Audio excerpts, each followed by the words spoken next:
جب مکہ فتح ہو گیا تو ارد گرد کے طاقتور قبائل خصوصاً قبیلہ حوازن اور قبیلہ ثقیف کو لگا کہ اب باری ان کی ہے۔ انہوں نے مسلمانوں پر حملے کی تیاری شروع کر دی۔ ان کا لشکر 20,000 سے زائد جنگجوؤں پر مشتمل تھا، جس کی قیادت مالک بن عوف کر رہا تھا۔ اس نے ایک عجیب چال چلی کہ اپنی قوم کی عورتوں، بچوں اور مال مویشی کو بھی میدان جنگ میں لے آیا۔ اسلامی لشکر کی تعداد 12,000 تھی۔ حضرت خالد بن ولید رضی اللہ تعالیٰ عنہ ہر اول دستے کی قیادت کر رہے تھے۔ جب یہ دستہ حنین کی تنگ وادی میں پہنچا تو دشمن کے چھپے تیر اندازوں نے اچانک تیروں سے حملہ کر دیا۔ جب تیروں کی بوچھاڑ ہوئی تو اسلامی لشکر میں بھگدڑ مچ گئی اور لوگ پیچھے ہٹ گئے۔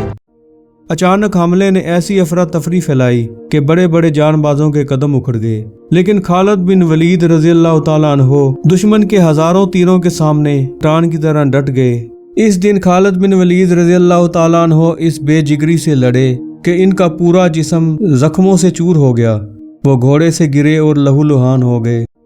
جب میدان جنگ میں دھول بیٹھی اور اللہ کے رسول صلی اللہ علیہ وسلم کی پکار پر مسلمان دوبارہ جمع ہوئے تو فتح نے ایک بار پھر مسلمانوں کے قدم چومے۔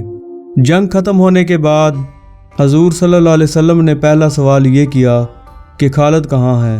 جب آپ صلی اللہ علیہ وسلم خالد کے پاس پہنچے تو دیکھا کہ وہ شدید زخمی حالت میں زمین پر پڑے ہیں۔